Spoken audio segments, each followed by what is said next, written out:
Love in the war, Humayun और हमीदा। युद्ध के मौसम में प्यार। जी, आप भी सोच रहे होंगे कि युद्ध के मौसम में प्यार कैसे पॉसिबल है, पर हम आपको बता दें कि पॉसिबल है। प्यार तो कहीं भी किसी से भी हो सकता है, लेकिन किसी से भी का मतलब ये नहीं कि कोई भी। किसी से भी का मतलब है कि वो जो हमें हमारे दिल को अच्छा लगे, जिसके बगैर आप रह नहीं सकते। ऐसे ही एक दिलचस्प कहानी लेकर आज हम आए हैं आपके लिए, तो बने रहिए हमारे साथ इस वीडियो में अंत तक। और स्टोरी अच्छी लगे तो चैनल को सब्सक्राइब करिए। मुगल बादशाह हुमायूं और भावी बादशाह अकबर की मां हामिदा बानो बेगम की प्रेम कहानी जितनी रोचक है, उतनी ही घटनापूर्ण भी। जब वे सिंध में एक शरणार्थी के रूप में रह रहे थे, तब वे पहली बार मिले थे, लेकिन हुमायूं ने उसका पीछा करने में कभी संकोच नहीं किया और उसकी दृढ़ता ने अंततः उसे जीत लिया। हुमायूं नाम का अर्थ भाग्यशाली है, लेकिन विडंबना यह है कि इस मुगल सम्राट का जीवन कुछ और ही था। हुमायूं का जीवन दुर्भाग्यपूर्ण घटनाओं से भरा हुआ था, जिसमें उसकी अपनी असफलताएं भी शामिल थीं। लोगों का खराब निर्णय, मादक पदार्थों की लत, शिथिलता और ध्यान की कमी।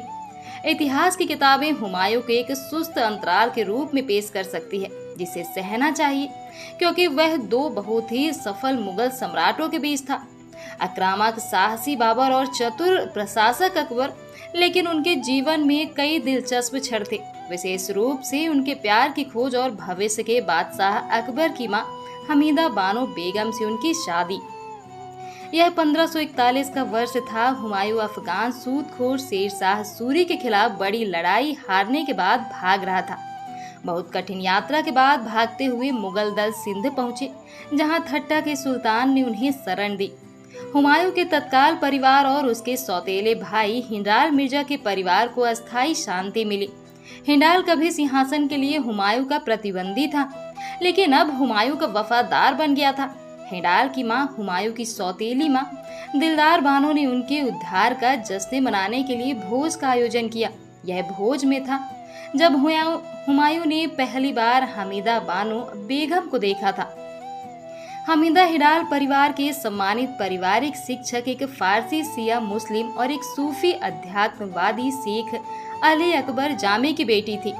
दोनों को पार्टी में इनवाइट किया गया था। हमीदा की उम्र महज 14 साल थी, लेकिन हुमायूं को उसकी खूबसूरती और व्यवहार ने मोहित कर लिया था। हुमायूं ने तुरंत अपनी सौतेली मां दिलदार को उनकी शादी का प्रस्ताव देने के लिए तंग किया। इस समय हुमायूं अपने सबसे निचले बिंदु पर था। हाल ही में अपना सिंहासन खो दिया था और शेर शाह की सेना से भागने के लिए मजबूर हो गया था। तथ्य यह है कि वह इस समय अपने हरम में एक और पत्नी जोड़ने के बारे में भी सोच सकता था। हुमायूं की विशेषता थी। ऐसा प्रतीत होता है कि हिंडाल प्रस्ताव से काफी नाखुश थे। कुछ इतिहासकारों का अनुमान है कि हिंडाल का हमीदा पर क्रश था, लेकिन यह जरूरी नहीं कि सच हो। हमीदा और हिंडाल के परिवार इतने करीब थे कि हिंडाल को शायद एक बड़े भाई की तरह हमीदा की खुशी की चिंता थी। क्या वह एक निर्वासित राजा के परिवार में समायोजित होगी?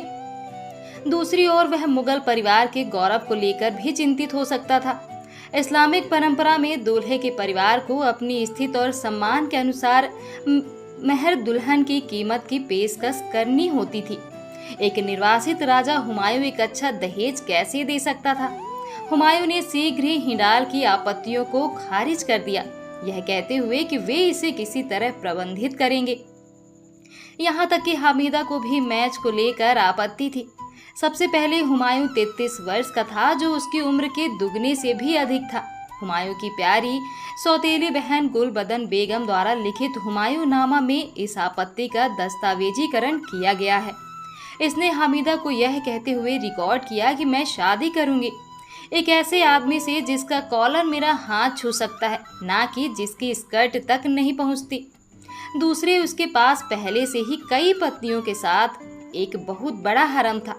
क्या वह उसके साथ अच्छा व्यवहार करेगा? हुमायूं के परिवार द्वारा बुलाए जाने पर हमीदा ने पाने के लिए बहुत मेहनत की।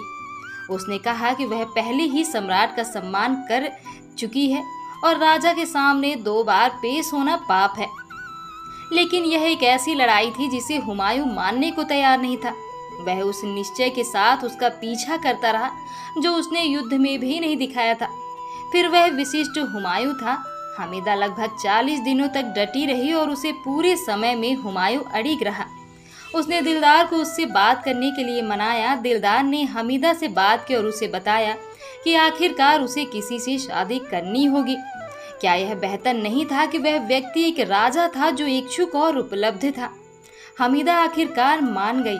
हुमायूं एक शौकिया ज्योतिष ने जल्दी से अपना यंत्र निकाला और व्यक्तिगत रूप से शादी के लिए एक शुभ मुहूर्त तय किया। शादी खुशी से मनाई गई और वे एक अभिभाज्य जोड़े बन गए। तत्पश्चात उसने अपने सभी आरक्षणों को त्याग दिया और अत्यधिक कठिनाइयों के बावजूद उसका पक्ष कभी नहीं छोड़ा।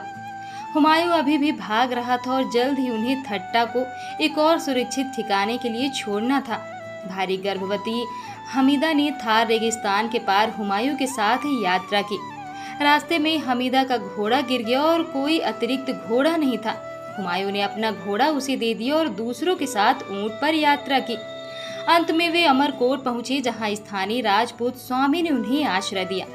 हमीदा ने जल्द ही राजपूत भगवान के घर एक स्वस्थ बच्चे को जन्म दिया।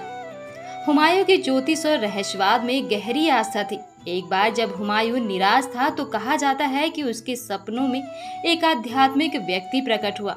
उन्होंने भविष्यवाणी की कि हुमायूं को एक पुत्र प्राप्त होगा जो दुनिया पर राज करेगा और उसका नाम अकबर रखने की सलाह दी।